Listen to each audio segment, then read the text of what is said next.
Welcome to the BXG Podcast, the podcast where pop culture and nerd culture meet. You think it's just going to be barbecue sauce? Because if you actually read those books, it's just gobbledygook. I really think clothes should be mandatory. Speaking of Star Wars, Captain America. trailer reaction video. Let's talk about Star Wars. The Mandalorian. Episode 1. Shorter episode. Probably like without credits, like a 33-minute runtime. And it was pretty action-packed though. And I think that they crammed a lot into the 33 minutes. We had a big scene at the beginning. He talks to the armorer a little bit. Then he goes off and talks to Apollo Creed for a little bit. And then he heads back to a place and talks to Bo-Katan, Kryz. So before we get into like major spoilers or favorite scenes or whatever, what did you think of this episode? I honestly really liked it. I think there's a couple of things that I just generally really liked was... No spoilers. No spoilers. No spoilers. No, right. I think what I really liked is that it was 30 minutes, 34 minutes, whatever. Yeah. And it made me just think of like our general idea of when we talk about stuff that is too long. Mm-hmm. And we talk about movies being too long or a TV episode being too long or whatever. And Some may say our Last of Us reviews are too long. I don't know. I mean, I think the thing on that is like, I mean, there are Last of Us reviews. There are TV show reviews that are 2 hours plus. That's crazy. You know what I mean? And there just are from like major networks. So I don't think we're even touching that idea of too long. Because we're not worrying about every single Easter egg and everything like that. Right, but, yeah. So for me, it was one of those things where the episode had a good length of time. It kind of also, went like backwards in the thing, like kind of like, hey, it's been 2 years since this show's been on. Here's a little review of like everything that happened. So I like that. Not that I didn't remember, but I think it's just one of those things where it's kind of, which is good on that end. And it just felt good to be back in that universe that wasn't Boba Fett. You know, that show just didn't hit, and this show just hits different. They just do it differently. This was written by Jon Favreau too. Yeah, this episode was. So I think that definitely makes a difference. So for me, it was just one of those things where like, no, I really liked it. I liked that it, moved. I'm not saying that, obviously not every episode is going to be like this length of time, and that's okay, but it shows that you can do an episode that's just that length of time and it still works. So for me, I just really liked it. I just thought it was good. I think that this was very much a return to form for the show. And what I mean by that is we got so inundated with these cameos at the end of last season between Boba Fett and Luke that it felt like this was less of a show about Din Djarin and the Mandalorian and more about just how do we have all these connections with the greater galaxy at large within the Star Wars universe for this time frame of shortly after Return of the Jedi. And I think that kind of took away from the story a little bit upon getting away from it a little bit and having some reflection. And I think that the other thing that made me feel that way was Andor and how good it was and how it didn't rely on any of those legacy characters. And I feel like that's what was so special as well about the first season of The Mandalorian is it doesn't rely on those legacy characters. And so I felt like this almost served as a bit of a reset almost, because yes, we're going back to see Greef. We're going back to see the armor. We're going to see Bo-Katan, who, yes, Bo-Katan Kryze is a Clone Wars character, but I'm just going to say my feeling is that the general majority of the audience has probably not watched Clone Wars or Star Wars Rebels. And so some of those characters who are very important in those two animated shows are just not going to be familiar with these characters. And so I think that it is, in that way, it's a reintroduction of those particular characters to a wider audience at large. So between those three things, the three kind of different areas that he kind of visited with Grogu on his travels, it felt like a soft reset. And I want to get into specifics, so spoilers, for why I thought that there was certain cinematography elements that also made it feel like a bit of a refresh, if you're ready to get into spoilers.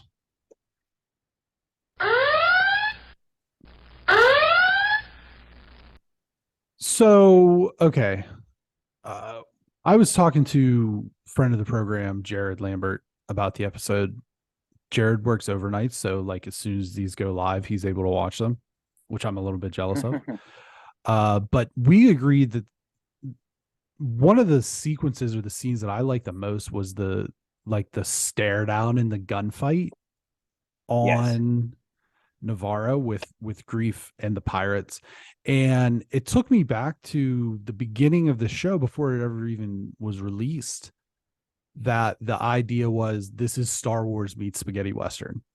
And that scene felt like it was straight out of like some Clint Eastwood movie, because you've got, you got the lawman or the guy in charge of the town with Carl Weathers' character Greef, and he's kind of staring down these, no good varmints. And Mando's just like, the way he's leaning on the tree or the post or pillar. Oh yeah, that was so cool. It just felt very, very much spaghetti Western. And the music, and then the way that they focus on the hands, focus on the guns, focused on the eyes, all of that was that. And it felt like a return to form almost. And I'm not saying that in retrospect that I think Mandalorian season 2 was bad, because I certainly don't. I think it was still very good. It's just, when you get away from it a little bit and kind of look back at it, it's like, maybe it wasn't as good as we thought in the moment, where you're getting these almost like, because nostalgia is a very powerful tool. And I think that Marvel or Disney with Marvel, with Star Wars, with some of these other things, understand that nostalgia is a very powerful tool. And I think that giving us a little bit of that with Boba Fett and Luke Skywalker at the end of season 2 was, okay, we're hitting the nostalgia piece. But then when you take a look at it more like with a critical eye, I don't think it holds up as well as the first season. And that's even with the first episode of the second season, which I actually still consider to be the best episode of the entire series so far. Whenever he's on Tatooine, which I know Star Wars has a Tatooine problem, but with Cobb Vanth and that whole thing. But other than that particular scene, was there anything that like really stuck out to you about this episode? I mean, there was the leader of the pirates is basically just like Space Davy Jones. I mean, nothing like, I will say, like, nothing stood out to me, because I think the whole episode just looked so cool. And I think you're right, Brendan. I mean, I love season 2 too, but there was something about kind of going back to that just old cowboy look and, dealing with that made this episode look so cool. Because I texted you, I was like 5 minutes in, I'm back, Yeah. And that was actually right before the big gator came out. I just like that aesthetic of the idea of like how a Mandalorian becomes a man. I thought that was very cool. Just that idea of that, and it looks like they get baptized. We don't actually see it or anything because it's in the middle of the speech, but it's like kind of funny to me that they get baptized before they actually become a Mandalorian. And I just thought that was so cool. I think the reason why I like it, I'm not sure if that's the reason why I like other, is this show is just cool. Mm-hmm. And Star Wars is cool, right? But it's also, it leans nerd. And I Mm-hmm. don't mean that, obviously, our show is a crossroad of that, of nerd culture and pop culture. So I don't mean that even negatively. But I think there is that thing about like, oh, and it's different now than it was. But there was a thing where if you like Star Wars, you were just a nerd and like whatever. And to me, there's this idea of this show is just trying to kind of be the coolest kid in the room. And I think it is. I mean, I like as good as, and Andor is a very cool show, and it has, to me, my favorite episode of anything Star Wars based with the heist episode. I mean, I Oh, I love that don't. episode. Me saying season 2, episode 1 is just of the Mandalorian, not everything. No. Right. No, Yeah. I know what you mean, but I'm just going in the greater scape. I'm just saying Andor is a very good show, and we Mhm. had one season of it, and it was great, a great show, I should say, not just a very good show. It kind of, and we were like, oh, is Mando can be as good as Andor, or and it's been better than Andor. It has these moments where it can do these things, and the whole idea is just be kind of stylistic. I Mhm. think that's the idea behind these shows, and the content is obviously important. But I think some of the things that got Star Wars stuff lately off of it, like the movies, Mhm. I don't think they were that stylistic. I don't think there was a lot of thought process. I don't think it was trying to, because anything Star Wars is going to have a look to it, but it doesn't Yeah. mean it looks cool. And, there's scenes from the first, the original 3 Star Wars, 4, 5, and 6, that just look cool. And they look cool today. And I know they update what it looks like, but it still was done in the 70s and the 80s, and those still look really cool today. And you could watch 7, 8, and 9, or 1, 2, and 3, and some of that stuff looks dated as hell. It just doesn't stay with you. It doesn't have this everlasting feeling to it. And Mandalorian kind of harkens back to that idea of like, this is a different thing that's happening, but it looks like it does for a reason. It's space and it's different, but it's old, but it's new. It's all these weird things. And so I think for me, I just like the way that the Mandalorian looks. I really do. I think there's something about the way this show pushes itself aesthetically. It appeals to anyone. It can appeal to a child because they like colors, or it appeal to an adult because it actually looks good cinematically. Right. I mean, this guy doesn't hurt. Right. No, For this the guy doesn't kids. hurt either. But he's also going to become something that's like more powerful than just being cute. And I think that's important too. But just, it looks, I love the way this show looks. I really do. Andor looked cool, but it was very gritty. This show reminds me of like watching a Ferrari in the 80s. It really does. It has that idea of like, it's the coolest thing in the room. It's, and it's a little much. It's a little much. The show goes a little bit extreme with the way it looks, but it's great. It fits that part because it's supposed to. It's space. I think that Technically, we're in space, but yeah. I think that you're correct in many things that you said. Mhm. Aesthetically, the things that stand out or have stood out are the things that are also of a little bit higher quality. The Book of Boba Fett was not good in a lot of different ways, but it also just didn't stand out in any way because so much of it was just, oh, we're on Tatooine again. And it's like, and some of the things that they tried didn't work, like the West Side Story. Whoa, there you are. The West Side Story style, like the kids on the Vespas, right? Like that was just that was a miss. Yeah. And there was the benevolent Boba Fett, I felt like was a miss. I mean, this guy was the most ruthless badass in all of the galaxy outside of Darth Vader, and now he's just, cool and nice. Some of the things did work. I loved Black Chrysanthemum, the big Wookiee. Like, yeah, give Sure, me yeah, that. we love that. But I think that the reason why in the past Mandalorians work so well and why Andor works so well was because of their separate aesthetics. Where it with Andor, we mentioned it several times. This is a political thriller. This is a spy series. This is a heist series. This could happen in any world that it doesn't have to be Star Wars for this to occur. It's the spark of rebellion. It's all these different things. And it did look gritty and it did look lived in. And I think that was because they use a lot more practical effects for one. And like actually built out sets instead of just using green screen. And so I think that played into the strength of Andor. And I think that when the Mandalorian is at its best is in those moments when it's like, okay, this is Star Wars meets spaghetti Western. And I think that you had like, that was the aesthetic the whole way through season 1. Like that's what it was. And to the very end of the last episode, because I watched the first season back, I don't know, a couple, maybe like 6 or 7 months ago, to the bitter end, whenever they're literally trapped in a saloon and throwing tables up to use as cover-based fire, like you would if you were, getting surrounded by a posse. And I think that, like I said, in retrospect, I still think it was very good.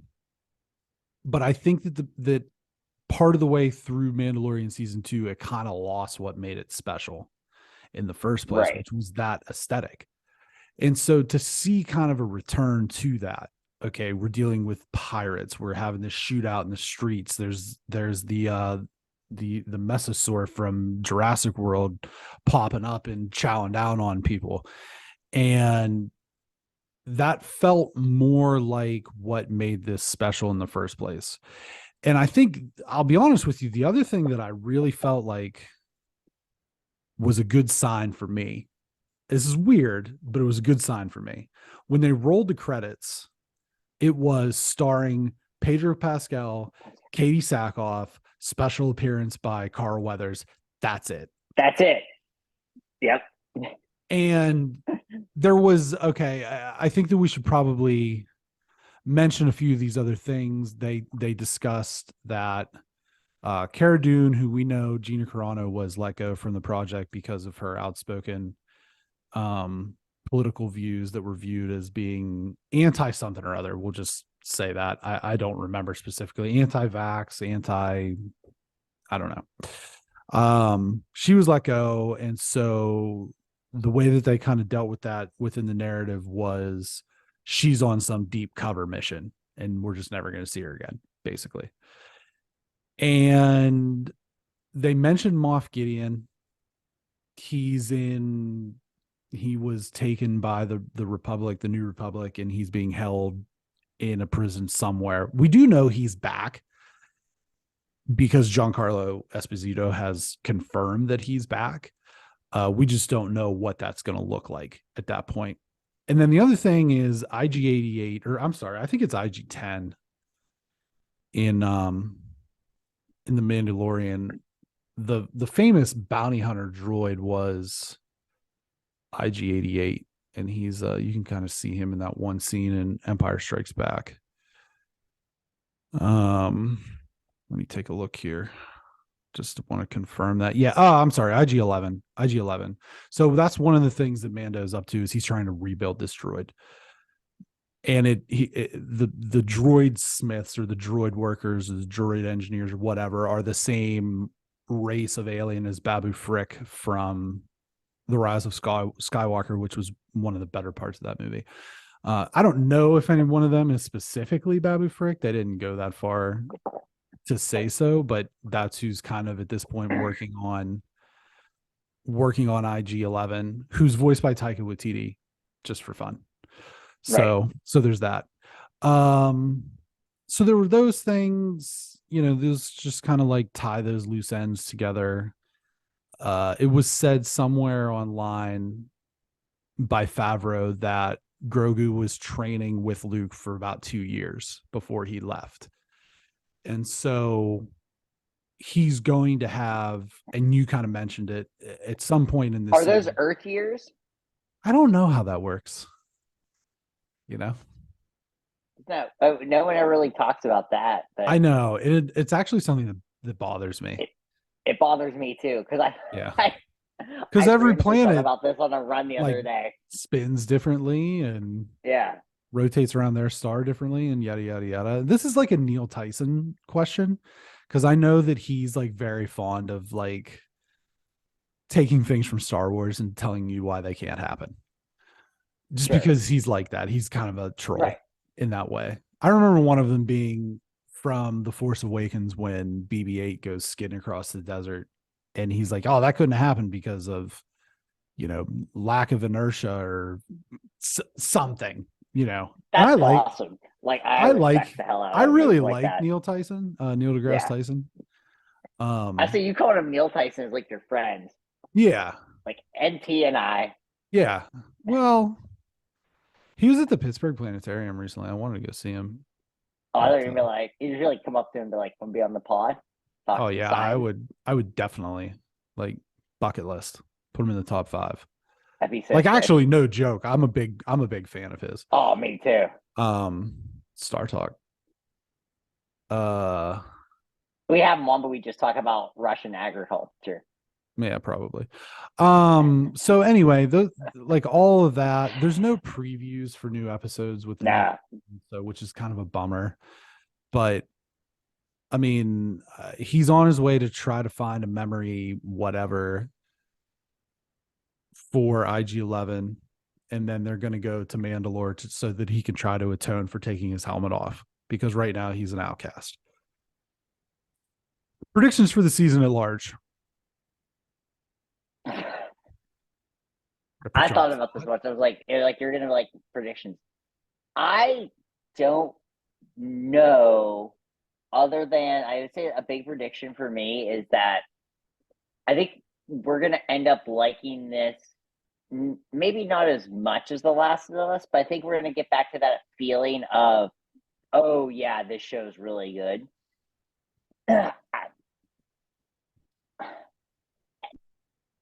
I think the show could be the best show that comes out this year. Stop it. Other than Succession and The Last of Us. And it's kind of a bummer that like it has to go up against things like that, because it will keep getting pushed back, even though it's a really well done show and it like does a lot of things well. Yeah. It would never win just because it's Star Wars.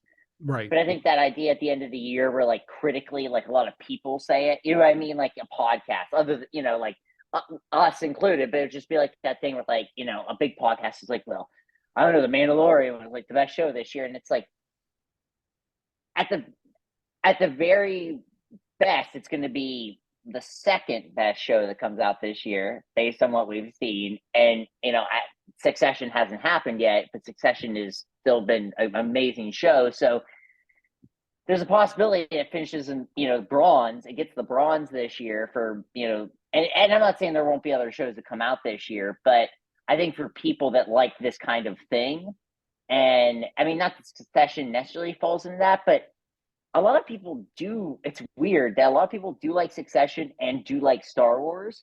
And maybe it's just the father-son element. And I'm not even kidding. I'm not even making a joke. I think there's something about that element about it that works. So, no, I think the biggest prediction is that we may end up putting this in, like saying, wow, like, as good as The Last of Us is, and it'll still probably be the number one. Like, man, The Mandalorian made a run. I just don't know, because this is so different than everything else. And I think The Mandalorian is one of those shows that's slightly less predictable than other Star Wars things. Because Andor, we know what happens. Like, we actually do know what happens. Long term, yeah. Long term. And other stuff, like Boba Fett was just, I don't know. Unfortunate. It was just like in the middle. Yeah, it was just unfortunate. It was very unfortunate. Yeah. So I think this show, I think it'd be weird if I could say something and it would happen. That would be the thing. I think the show's not doing what it should be doing. And if I could just be like, well, this is what's going to happen. I think Grogu is going to be like very powerful at the end of this season. I will say that. And is actually like more useful. He does have his moment where he like is being Grogu in this Yeah. episode. Like Gets the candy or whatever from the dish. Yeah, stuff like that. So I think there's a point where like he maybe matures at 60 years old. But I think that'd be my biggest prediction, is that we see a big Grogu moment, like a very helpful Grogu moment.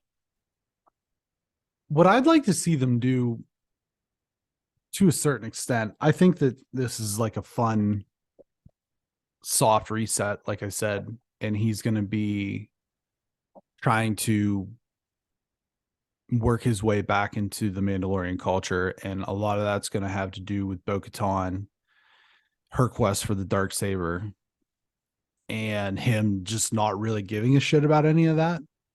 Right. Yep. And so I think narratively we're headed in a direction where he's going to be forced into, against his own better judgment, forced into kind of like becoming a leader of the Mandalorians at large. What I really like to see, and this is Marvel Comics did a Star Wars run, because they do Star Wars comics. Marvel Comics did a Star Wars run, and it takes place in between The Empire Strikes Back. Excuse me. The Empire Strikes Back and Return of the Jedi. And it's like a war of bounty hunters. And it's like all the awesome bounty hunters. And they're all like, people steal Han Solo from Boba Fett, and he's got to get him back. And I wouldn't mind, not that specifically, but some kind of take on that, where it's like, okay, we're all bounty hunters. It's every man for himself.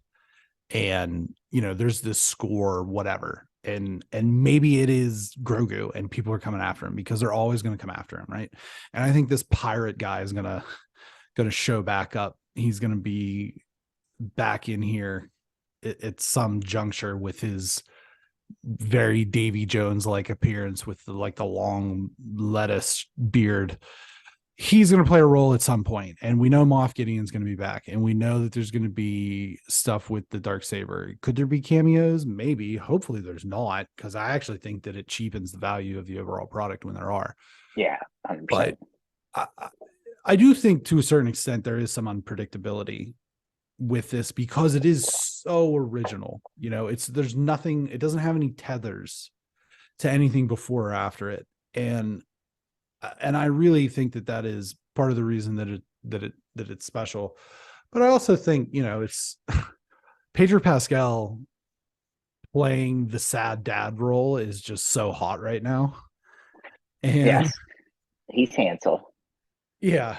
And, I think even though it's just his voice, he just has a presence as this character.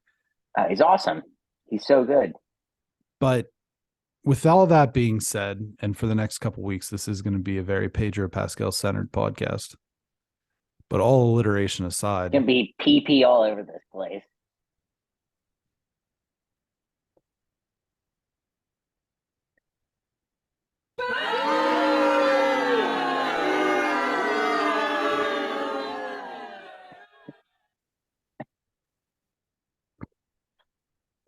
Mandalorian chapter 17, season 3, episode 1, The Apostate.